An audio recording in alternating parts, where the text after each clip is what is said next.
vocês se sentirem confortáveis, né? Vamos fechar os olhinhos para a gente estar começando a nossa conexão com o espiritual. Pai maior, Olorum, Deus de infinita bondade, agradecemos por essa noite, por essa oportunidade de estarmos reunidos em paz, buscando aprender, compreender e crescer. Pedimos a presença amorosa de Oxalá, que envolva esse ambiente com a sua luz de serenidade e fraternidade. Que os nossos guias espirituais, caboclos, pretos velhos, crianças, boiadeiros, ciganos, exus e pombagiras de luz estejam presentes, inspirando palavras que edifiquem corações que saibam ouvir. Que todo preconceito seja transformado em compreensão, que todo medo seja transformado em conhecimento, que toda distância seja transformada em respeito. Permita, Pai, que cada pessoa aqui receba exatamente aquilo que precisa nessa noite, que a nossa mente permaneça aberta, nosso coração receptivo e nossa alma em sintonia com o bem. Que assim seja. Pai nosso que estais no céu, santificado seja o vosso nome. Venha a nós o vosso reino. Seja feita a vossa vontade, assim na terra como nos céus.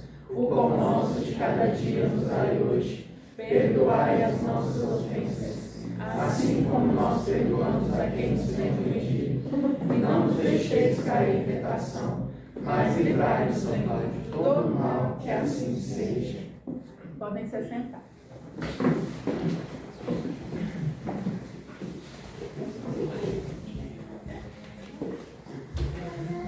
Então, estou vendo muitas carinhas novas. Para quem não me conhece, né?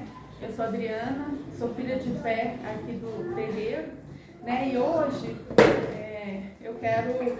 eu vim aqui, eu não vim trazer termos difíceis, não vim trazer datas, eu vim falar de amor, né? Eu vim falar de uma força que acolhe, que une e que aceita todos nós como a gente é. Eu vim falar da Umbanda. E quando eu fui fazer, né, desenvolver essa palestra, eu fiquei pensando, como que eu vou falar da Umbanda em tão pouco tempo? Né? Porque a Umbanda não cabe em conceito, a Umbanda cabe em sentimento. Então,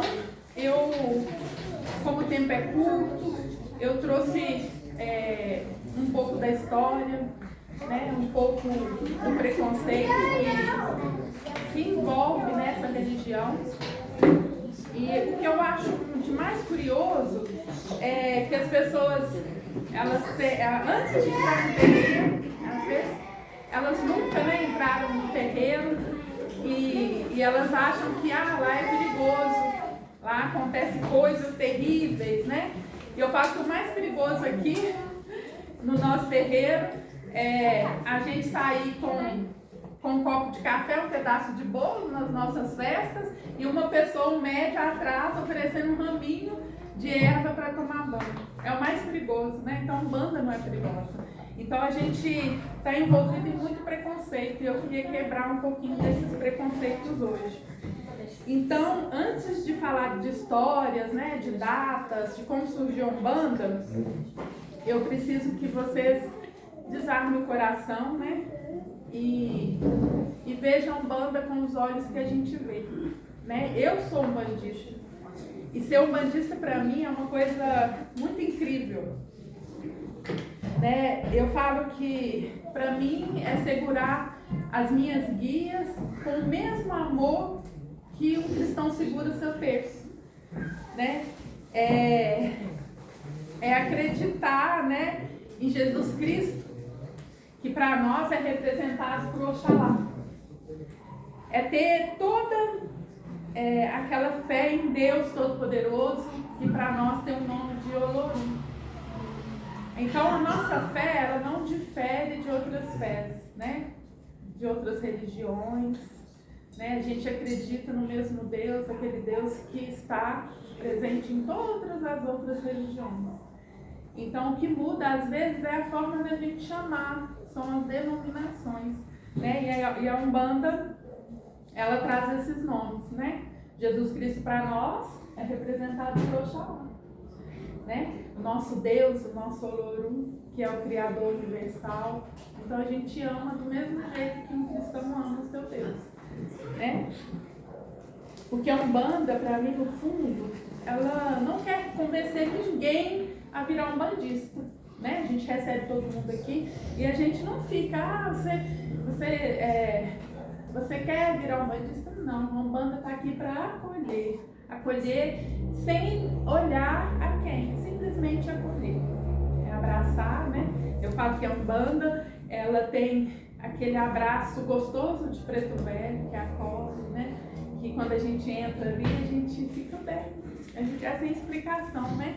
Eu sou até suspeita de falar de preto velho, porque é uma energia muito boa, uma energia gostosa, uma energia que acalma, que acolhe e que nos direciona como a gente precisa, né? Então, eu quero fazer um convite para todos vocês, né? Para não olhar a Umbanda com os olhos do mundo, e sim com os olhos do coração. E abrir mesmo a porta do coração de vocês. Então sejam todos muito bem-vindos aqui hoje.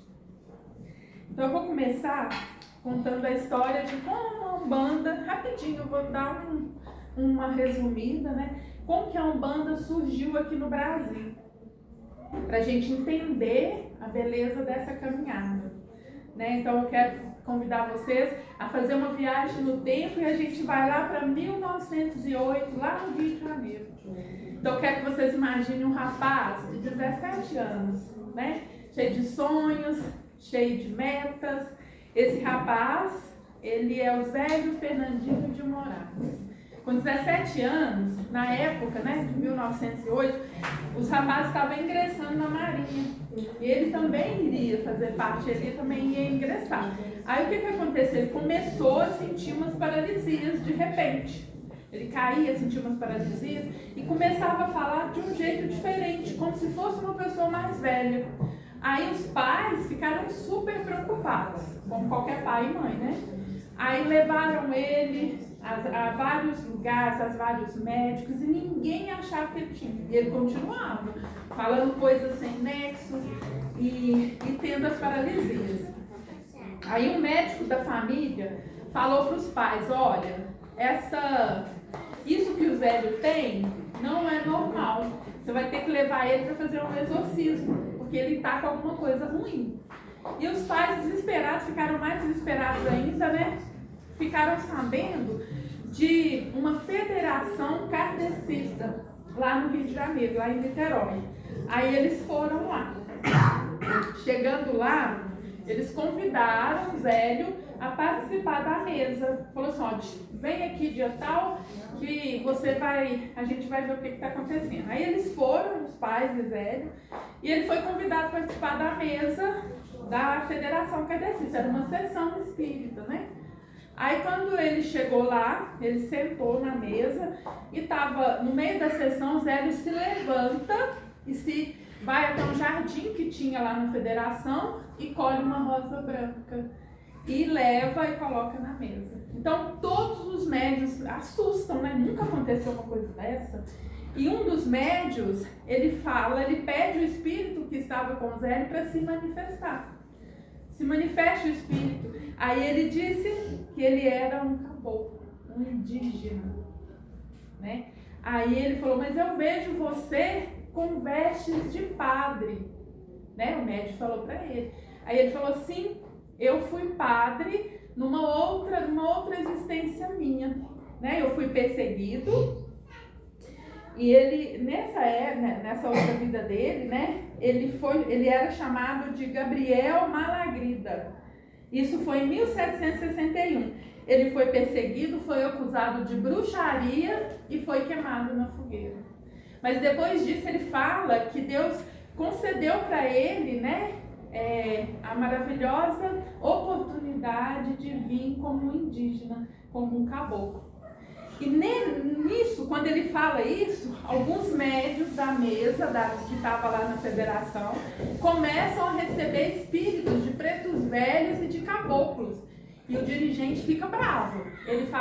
Ele adverte, né? Os médios falam para eles: porque vocês não podem dar passagem para espíritos tão atrasados, né?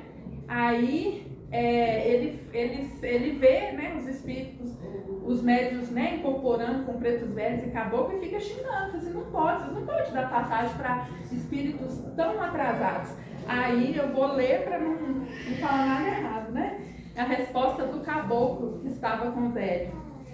Se julgam atrasados os espíritos de pretos e índios, devo dizer que amanhã estarei na casa desse aparelho para iniciar um culto em que esses irmãos possam dar a sua mensagem e cumprir a missão que o plano espiritual lhes confiou. Será uma religião que falará aos humildes, onde não haverá distinção de cor, raça ou condição social.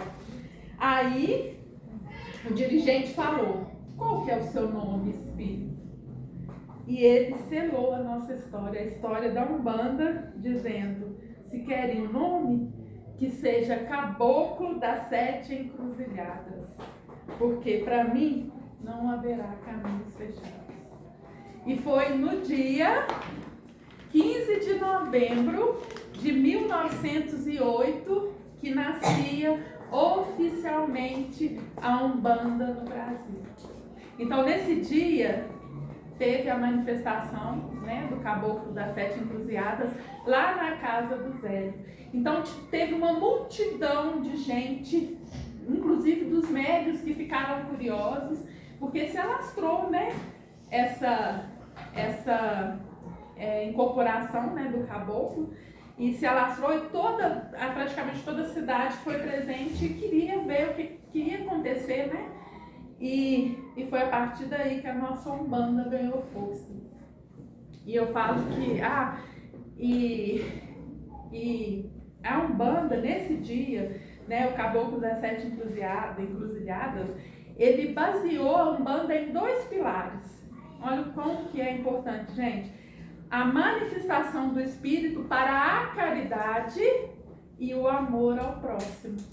Olha que bonito que é essa religião, né? Ela ama, ela acolhe, ela cura, sem perguntar quem. Ela não quer saber se você errou, ela não quer saber se você é rico, pobre, ela simplesmente acolhe, ela ama, né? E nascendo a Umbanda, nasceram-se também os preconceitos, né? Porque eu falo que a falta de conhecimento, ela gera muito preconceito, né? Aí um fala uma coisa, aí essa coisa já cresce e já vira uma coisa sem sentido, algo que não necessariamente deveria acontecer, mas acontece. Não só com religião, né, mas com cor, com definição de gênero. Então, tudo, infelizmente, gera em torno da falta de conhecimento, né? Por exemplo, quando a pessoa fala assim, vê um bandista, né? Às vezes uma pessoa tá com uma guia, aí já fala assim, lá o macumbeiro. Aí todo mundo tem medo do macumbeiro, mas todo mundo tem medo. Você acha que a gente vai fazer algo, mas não tem nada disso, né? Aqui a gente só quer saber de acolher, né? De estar acolhendo o nosso irmão, de estar fazendo algo bom para ele. Porque quando a gente faz algo bom, a gente não está fazendo só para o nosso próximo, a gente está fazendo para nós também, né? Então, a Umbanda, ela é isso, ela é acolhimento. Mas, infelizmente, as pessoas, elas julgam. Quem aqui sabe algum significado da palavra macumba? Alguém sabe? Uma das definições é um instrumento musical. Então, quando alguém me chama de macumbeira, eu penso assim, nossa, eu sou uma instrumentista, né? Olha que coisa linda, estou sendo instrumento da espiritualidade. Isso para mim é maravilhoso, é um orgulho que eu tenho. Então, assim, hoje tem algumas outras definições que eu não vou trazer aqui, mas eu acho que a que mais é forte, a definição da macumba é esse instrumento, que era um reco-reco, né? Que era usada nas tradições afro, né? Então, o que acontece? Nós temos aqui, eu trouxe também um pouquinho para vocês entenderem a nossa prática, a nossa rotina, né? Como que é a rotina da casa, que vocês já conhecem, muitos já conhecem aqui a quarta-feira, que é a quarta-feira dos passes dos pretos velhos, né? Onde eles atendem os consulentes que vão até eles vão direcionar, às vezes a pessoa está com algum problema, eles vão mostrar o que você pode fazer, vai fazer uma oração. Então as quarta-feiras são direcionadas para os passes, né? E a gente tem outras que eu vou falar aqui. Só para fazer um parêntese, o nosso Centro Espírita de Amor e Caridade ele foi fundado aqui no dia 25 de setembro de 1940. Olha quanto tempo. Só que ele existe há muito mais tempo. Eu estava conversando com o pai Wagner sobre isso e ele me disse que antes o centro funcionava em outro local. Só que aí ele foi desmembrado. Uma parte fundou o Centro Espírita Antônio de Pada e outra fundou aqui. Então, quer dizer, o terreiro existe há muito tempo, mas ele estava numa outra localização, né? E desde então, você vê, desde 25 de setembro aqui, nesse local, o centro ele mantém, né? Vive essa tradição espiritual, construída através da resistência, da ancestralidade e do cuidado com todos que aqui vêm, né? Mas para que essa engrenagem de amor, né, ela funcione, a gente tem aqui algumas rotinas, né? Como que eu falei que é a quarta-feira dos passes, nós temos as giras, só que assim, antes de eu falar um pouco das giras, eu queria contar para vocês como que funciona isso tudo, né? E tudo começa, né, dentro dessa vivência toda espiritual, a gente tem os orixás, que para mim é a parte mais importante, né? Que vem de muitas histórias. Então, para nós, os orixás são muito importantes. A gente tem, na Umbanda, a gente tem as 7 linhas, depois eu vou trazer uma palestra falando sobre as 7 linhas da Umbanda, não vou falar hoje para não ficar muito extenso. E os orixás, né? Aí vocês me perguntam, o que são os orixás? São forças da natureza, né? As forças da natureza que representam, cada um vai representar uma força da natureza e os aspectos da existência humana. Por exemplo, cada um carrega ensinamentos, qualidades, formas de atuação e ajudam no equilíbrio da vida material e espiritual. Os orixás têm uma participação muito grande na nossa vida, na vida de todos, na construção de todos, e aqui no nosso terreiro não é diferente, né? Então eu vou trazer alguns para vocês entenderem, né? O nosso Oxalá, que eu falei no início, né? Que nós cultuamos, que muitos conhecem como Jesus Cristo, mas na Umbanda a gente denomina Oxalá. Então, o que é o Oxalá? Ele representa a paz, a fé, a sabedoria e a ligação com o divino. É associada à serenidade e ao equilíbrio espiritual. Então, esse é o Oxalá. Eu acho que eu não vou conseguir mostrar todos aqui, mas vamos ver. Nós temos Iemanjá, que é ligado à maternidade, ao acolhimento, às emoções e à proteção familiar. Né? Muito depois do finalzinho fala assim, o povo fala, vai lavar a cabeça lá em Iemanjá. Você já foi, não já? Aí é uma paz, não é? Que ela acolhe, né? É uma coisa gostosa de mão. Nós temos Ogum, que representa a coragem, a força, a disciplina e a abertura dos caminhos. Nós temos Oxum, que traz o amor, a sensibilidade, a fertilidade e a prosperidade. Oxum, ela é representada pelas águas, pelos lagos, as cachoeiras, Iemanjá pelo mar e Ogum. E Oxum, né, pelas cachoeiras. Nanã, que simboliza a ancestralidade, a sabedoria dos mais velhos e os ciclos da vida. Nanã é a primeira orixá. Eles falam, né, que Nanã nos molda com barro, para que Olorum coloque ali no barro o espírito. É linda a história de Nanã. Então, se alguém quiser pesquisar, Mas assim, no decorrer das palestras nós vamos aprofundar mais. Mas a história de Nanã é muito linda, né? O Molum é filho de Nanã, história muito linda também.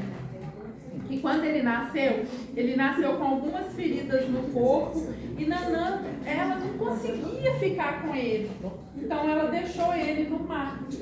E lá, Iemanjá escutou um bebê chorando, o que ela fez? Ela acolheu o Molum e tratou ele como filho. É linda essa história. Eu amo essas histórias porque traz um ensinamento muito grande para nós.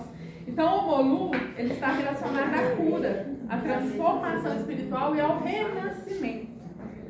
Exu também é o orixá, nós já falamos sobre isso aqui, né? Tem o Exu orixá e o Exu entidade.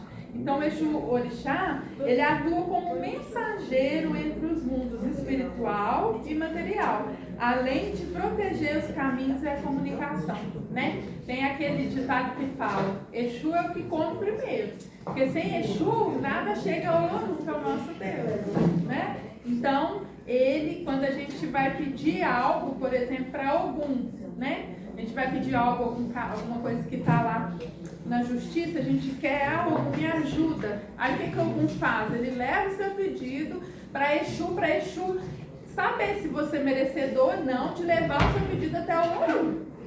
Aí sim ele traz de volta e entrega para algum. Fala, esse pedido pode ser alcançado, ele é merecedor. Xangô representa a justiça, a verdade e o equilíbrio das decisões. Para mim é um orixá muito forte, né? Porque Xangô, ele fala da justiça. Então, quando a gente pede algo a Xangô, eu penso assim, a gente tem que ter muita certeza, né? Porque ele pode agir tanto a nosso favor, mas também a favor do outro lado. Se a gente tiver certa daquilo, peça Xangô, mas se não tiver, tenha certeza que a justiça será feita. Ele não vai olhar se você que pediu, não. Ele vai olhar o seu merecimento, né? Yansan está ligada aos ventos, às tempestades, ao movimento, coragem e transformação espiritual. Oxóssi representa as matas, a fartura, a sabedoria e a busca pelo conhecimento. Então os caboclos, né, principalmente aquele caboclo lá que apareceu lá no Zélio, ele faz parte da falante de Oxóssi, que representa as matas, né? Então, na Umbanda, a gente acredita que os orixás não incorporam diretamente, né? Quem se manifesta durante a gira são as entidades espirituais, que são ligadas às falanges desses orixás, né? Então a gente acredita, né, que a cada entidade ela pertence a uma falange, né? Então aí sim a gente vai ter a manifestação do espírito como incorporação. Aí depois que a gente fala um pouco dos orixás, a gente vai entender as giras. O que são as giras, né? Elas são momentos em que a gente se reúne para oração, como hoje, para estar desenvolvendo espiritualmente. Então os médios do desenvolvimento, todos os médios da casa, eles não chegam aqui preparados, não. A gente chega aqui como pessoas normais e a gente vai trabalhando, a gente vai desenvolvendo. E como que a gente se desenvolve? Através da gira, né? Que lá tem uma força mais sutil que vai trabalhando em nós a nossa mediunidade. Ninguém chega aqui pronto. Isso aí não tem jeito. Ninguém chega pronto. É sempre um caminho devagar, como se fosse um bebezinho aprendendo a andar, né? E às vezes a gente fica, no início a gente fica eufórico, a gente quer entender, a gente quer receber nossas entidades, a gente quer tudo muito rápido. Mas a espiritualidade não funciona assim. É no tempo. E no nosso também. Porque a gente precisa amadurecer, né? A gente tá verde, é igual se fosse uma fruta verde. Ela não dá para comer, né? Então precisa amadurecer para ela estar pronta para alimentar. E assim somos nós, né? Nós precisamos se desenvolver. E não adianta ter pressa não adianta passar o carro na frente dos bois que dá tudo errado, né? Então, o que funciona na gira? Tem o toque dos atabaques, né? Os pontos cantados, que os pontos cantados, para nós, é uma oração. Né? Quando a gente está ali cantando com a alma aquele ponto, é como se a gente estivesse fazendo uma oração. É muito gostoso, né? A gente se conecta através dos pontos. Do som do atabaque tocando, né? Isso tudo ajuda o ambiente a ficar propício para a gente estar desenvolvendo. Né? Alguns médios já conseguem receber as suas entidades. E o que essas entidades vão fazer? Vão trabalhar ali com o médio. Né? Aí cada dia a gente vai se tornando pessoas melhores, né? A entidade, ela respeita muito o nosso livre-arbítrio, assim como eu falo para vocês, quando vocês vão receber os passes dos vozinhos, não adianta a gente sair de lá, né? Tomou o passe, sentiu aquela energia poderosa, né? Aí quando a gente sai do terreiro, volta aqueles pensamentos intrusivos, aqueles pensamentos negativos, aquela raiva. O que vai adiantar o passe? A espiritualidade respeita o nosso livre-arbítrio, mas ela não vai fazer a nossa parte. A gente precisa o quê? Vigiar os nossos pensamentos, as nossas atitudes, né? Porque tudo é vibração. Se eu estou aqui vibrando com a espiritualidade, né? Vibrando com essa coisa gostosa, se eu dou um passo para fora do terreno, eu já penso assim, ah não, por que aquela menina fez isso comigo? Ah, não sei o quê. Chega lá, briga com o esposo briga com a esposa, o que vai adiantar essa energia que a gente recebeu aqui? Não vai. É como se fosse um positivo e um negativo, vai dar zero. Então a gente precisa da espiritualidade na nossa vida, mas nós também precisamos fazer a nossa parte, né? Então, vou explicar para vocês. Antes de uma gira começar, igual a gente tem a gira da esquerda, que é com o Exu Pombagira, né? Tem a gira dos ciganos, que é uma energia mais leve, mais tranquila. Que cigano eles limpam a gente, traz uma prosperidade, traz uma leveza, porque as almas ciganas são livres, né? Então ela traz isso pra gente. Então antes tem toda uma preparação. Tem uma limpeza do terreiro, a organização do congá, tem a firmeza espiritual dos pontos e a concentração dos médios. Né? Antes dos médios estarem ali naquela energia, eles precisam se concentrar, né? Para estar recebendo aquela entidade. Durante os trabalhos, os médios incorporam entidades que orientam, aconselham e realizam passos espirituais. Eles estão ali para ajudar o médico, né? Estão ali para ajudar a eles desenvolverem. Mas eles não estão em todo do fato, não. Se o médico também chegar aqui com uma energia densa, com pensamentos ruins, ele não vai receber uma entidade de luz. Ele vai receber uma entidade também com uma densidade mais baixa. Então, tudo, gente, é vibração. Se você está conectando com energia boa, fazendo, né, vigiando seus pensamentos, trabalhando as suas atitudes, você vai sim receber uma entidade. Mas se você fizer ao contrário, você vai receber uma entidade com uma densidade bem baixa. A gente fala até que pode ser um ebum, pode ser um quiumba, que é mais forte ainda. Então, até os médios eles precisam se vigiar, né? Precisam vigiar os pensamentos, as atitudes e aquela vibração que a gente tem. E durante os trabalhos, tem, né, mais do que um ritual religioso, eu coloquei aqui, a jura também é um espaço de escuta, apoio e fortalecimento coletivo. Muitas pessoas chegam no terreiro buscando conforto emocional, orientação e esperança. Por isso a Umbanda também exerce um importante papel social e comunitário, acolhendo pessoas independentes de origem, é o que eu falei, né? Principalmente nas giras de quarta-feira, a gente acolhe todo mundo. Ninguém pergunta quem você é. Oferece uma cadeira, né?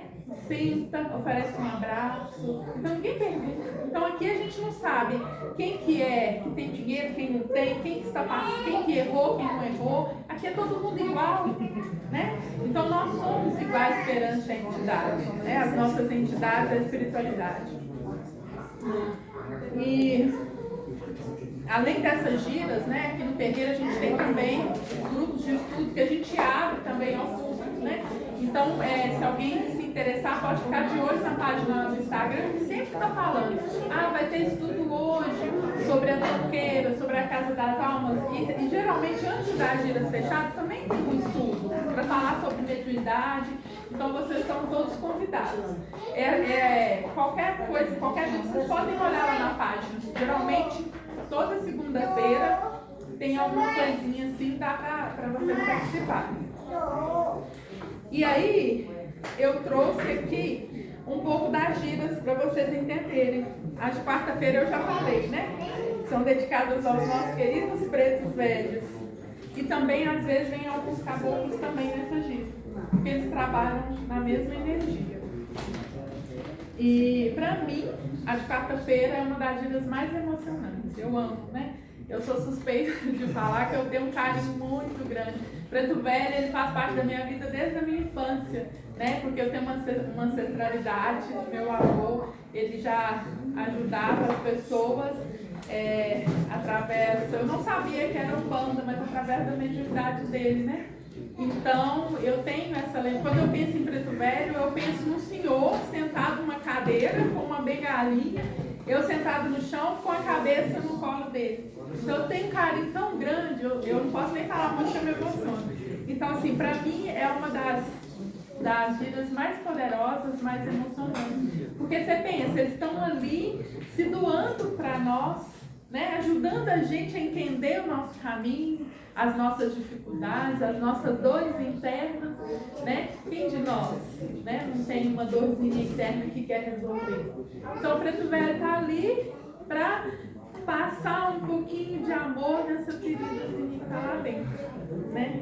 E as pessoas chegam aqui mesmo cansadas da vida, porque às vezes sozinha a gente não consegue, né? Mas a gente tem uma espiritualidade enorme ao nosso lado. Mas como eu já falei aqui muitas vezes, a gente coloca uma venda nos olhos e a gente não consegue enxergar. Mas quando a gente vem aqui, eles mostram para nós, né, que eles existem e que eles podem cuidar. Basta a gente dar espaço para eles, né? Então é uma das giras que eu... Nossa, e a gente teve aqui no dia 13 de maio uma homenagem para Preto Velho. Então foi muito emocionante, né? Porque a gente mostrou um teatrinho falando lá da época da escravidão, né? Tanto que eles sofreram. E depois teve um café gostoso, um bolo, aquele que eu falei que o mais perigoso é a gente sair daqui com um café, um bolo e uma ervilha para tomar banho. Então a gente está sempre mostrando, né, a nossa gratidão pelas entidades, né, pelo que elas fazem na nossa vida. A gira dos caboclos trazem força das matas, da natureza, da ancoragem, da firmeza espiritual. Como eu disse, os caboclos eles trabalham muito também com os pretos velhos. Às vezes alguém vai receber o passe dos caboclos, né, que também trabalham a mesma energia. A gira da esquerda, que muita gente tem curiosidade, que é de Exu e Pombagira, porque tem muito preconceito, né? Fala Pombagira, ela é a mulher que toma o marido, aquelas coisas todas, que não existe nada disso, gente. Pombagira é uma força feminina. O que ela trabalha em nós? Ela trabalha em nós, nosso amor próprio, a gente reconhecer onde a gente pode melhorar. Então a força dela, ela atua nisso. E os nossos Exus, que são nossos guardiões de frente. Nós somos libertos de muitas coisas ruins que a gente não imagina. E quem que faz isso? Os nossos guardiões. Eles fazem sem cobrar nada, porque eles estão ali com a gente no nosso caminho. Aí, às vezes, a gente atrasa, a gente acorda, o celular não despertou, aí a gente já acorda bravo, né? Nossa, eu vou perder a reunião, nossa, eu vou chegar lá, meu patrão vai brigar comigo, e não sei o que, já começa a reclamar, xingar palavrão e tudo. Gente, será que não é melhor a gente parar um pouco? Se o celular não despertou, se eu me atrasei, gente, é algum livramento, pode ter certeza que é. Então vamos agradecer. Olha, chega no trabalho, fala só, eu me atrasei, não sei o que aconteceu, Márcia, me desculpa, posso ficar até um pouquinho até mais tarde? Pensa nisso, foi um livramento, pode ter certeza que foi. Viu? Então, a gira da esquerda, Quando fala disso, todo mundo tem medo, né? Mas não tem nada, a gente é muito gostoso. As entidades da esquerda, elas trabalham numa energia mais densa, mais próxima a nós. Por isso que a gente tem mais facilidade de estar percebendo, somente nas giras, né, a presença dessas entidades. Mas é uma sensação muito boa. As giras dos ciganos, que trazem essa força, é muita música, muita alegria, essa sensação de liberdade que os ciganos trazem, né? Eles trabalham em nós também a limpeza, tanto emocional como espiritual. É uma gira mais leve, é um pouco diferente da esquerda, que é uma gira mais densa, mas é uma gira gostosa, muito boa. Tem a gira dos boiadeiros, que comandam descarrego, né? Tocando com firmeza as energias negativas para longe. Tem a gira dos herês, que são as crianças, né? Estão deixados das crianças, que elas trazem pureza, inocência, alegria, e elas curam o peso dos nossos corações. Então é uma gira muito alegre, é muito gostoso, né? É uma gira que tem muitos doces, muitas brincadeiras, então é muito gostosa essa gira. Então, e as giras de cura, que vai ter sexta-feira agora, que a gente fala gira de tratamento, né? Então, às vezes, o que acontece nas giras de tratamento? As pessoas, às vezes, de longe, a gente tem alguns pedidos de longe, que as pessoas deixam através do celular das mães e colocam aqui e a gente emana essa energia. E essas pessoas já deram testemunhos de cura, muito linda essa gira. Então, eu convido vocês a estar participando. Vai ser sexta-feira agora e é uma gira linda. E essa energia, ela vai para a família de vocês, ela vai até os presídios, ela vai até os hospitais. Então, assim, a gente trabalha com a espiritualidade o tempo inteiro. Então, é uma gira muito forte. Então, se alguém quiser, já estão convidados, viu? Eu falei um pouco da incorporação, mas a incorporação não vou falar detalhadamente, que eu vou trazer ela na próxima palestra, daqui 15 dias, para a gente explicar, porque ela é muito mais cheia de detalhes, não dá para me falar aqui muito rapidinho, né? Então, eu quis trazer uma historinha aqui que eu queria compartilhar com vocês para falar um pouco mesmo sobre essa questão da Umbanda e dos preconceitos que geram através dela, né? Então vamos lá. É uma história de uma senhora mais velha, muito religiosa. Ela foi criada ouvindo que o terreiro era um lugar perigoso. Durante a vida inteira, ela atravessava a rua quando passava perto de um terreiro. Só de ouvir o atabaque de longe, ela já fazia aquela oração e falava: Jesus tem poder, né? De tanto medo que ela tinha. E ela dizia com toda certeza: nesse lugar eu não entro nunca. Só que a vida, às vezes, leva a gente justamente até os lugares que a gente mais julgou. Essa senhora começou a passar por um momento muito difícil. O filho estava doente, a casa estava emocionalmente destruída e ela não sabia mais o que fazer. Ela dormia pouco, chorava escondida e carregava o cansaço que não era só do corpo. E um dia uma vizinha, sabe aquelas vizinhas de coração bom, muito simples, falou para ela assim: vem comigo hoje. Não precisa acreditar em nada, só vem. E ela resistiu, disse que tinha medo, disse que aquilo não era coisa de Deus, mas ela acabou indo. E ela entrou no terreiro já preparada para encontrar algo assustador. Só que quando ela entrou, ninguém perguntou a religião dela, ninguém julgou, ninguém tentou convencer ela de nada. Ela contou que aquilo desmontou ela por dentro, porque ela passou anos imaginando que encontraria escuridão e encontrou acolhimento.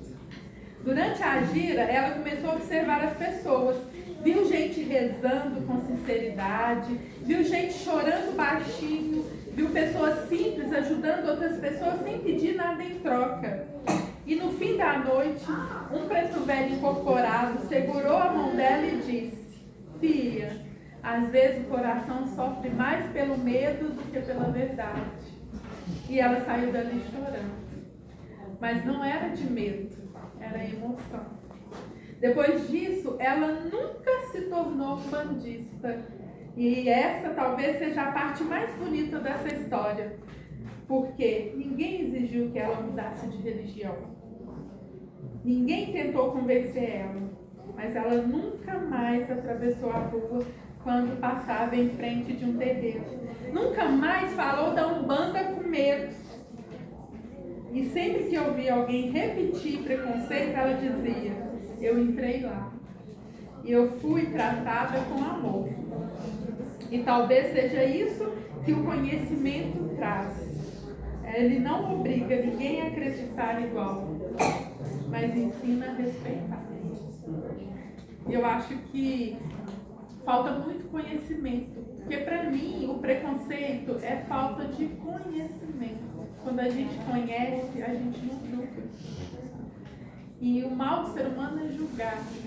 Só que a gente julga o outro, esquecendo que nós também erramos, que nós também temos um telhadinho de vidro, né? Aquele telhadinho que qualquer hora pode cair, pode quebrar.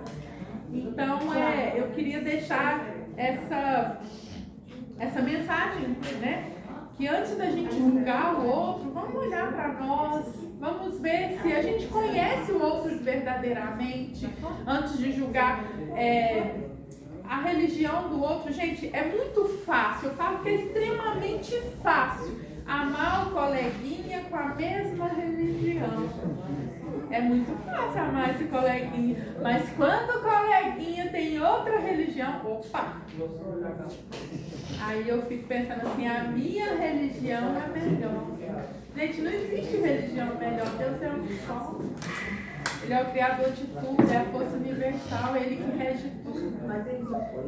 E eu acho que ele gostaria, né, que nós pudéssemos ser mais amorosos com os nossos irmãos, sem julgamento, né? E todos nós erramos, não existe quem não erra. Se a gente não errasse, nós não estaríamos aqui na Terra, não.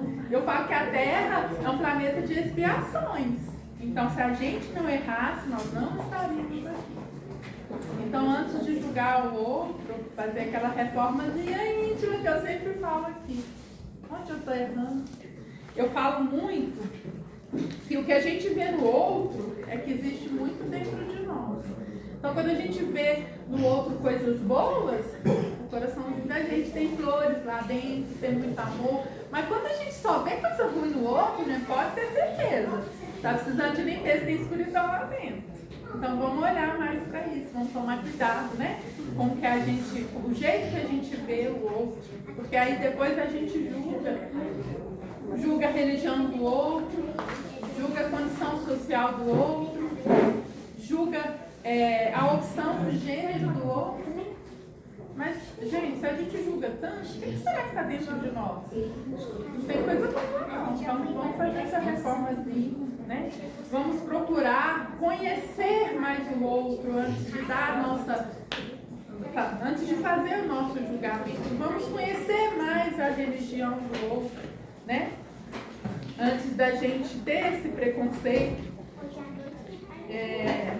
Essa história, ela é forte para mim porque ela não fala, não é porque Preto Velho foi lá e acolheu ela, não é porque ela foi acolhida no terreiro, é porque a história ela mostra que o preconceito que ela tinha acabou ali quando ela buscou conhecimento, né?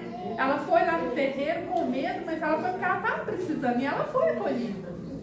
Porque na Umbanda a gente não escolhe quem a gente vai acolher, não. A gente acolhe todo mundo e ela foi acolhida. E ela pensou que lá seria um lugar onde ela ia sentir medo e ela sentiu acolhimento. E eu acho que é isso. E ela não virou umbandista, né?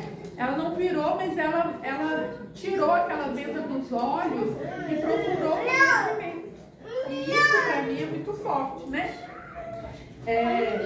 A gente precisa, o que precisamos, eu escrevi aqui para mim não esquecer, o que nós precisamos é aprender a coexistir. Precisamos entender que Deus é grande demais para caber em uma única forma de oração, né? Cada povo, cada cultura, cada coração encontra maneiras diferentes de buscar o sagrado. E quando olhamos para além dos rótulos, percebemos algo muito simples. Todos nós choramos, todos nós sofremos, todos nós buscamos consolo, todos nós queremos o quê? Amor. E no fundo, somos todos filhos do mesmo Criador. Né? Então, para que preconceito? Né? E talvez a maior lição que a Umbanda traga é justamente esta. Não importa de onde você vem, eu fico emocionada. Não importa a roupa que você veste.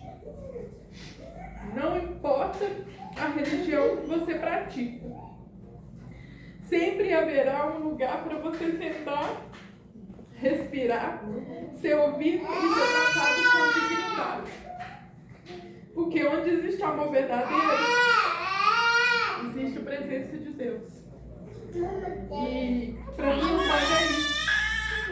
Eu sou muito grata por ter conhecido a Umbanda, por estar aqui, né, falando com vocês. Para mim é um privilégio. E eu peço do fundo do meu coração, né, eu torço muito que vocês saiam daqui, né, vendo a Umbanda com esses olhos que eu consigo ver, com os olhos de amor, né?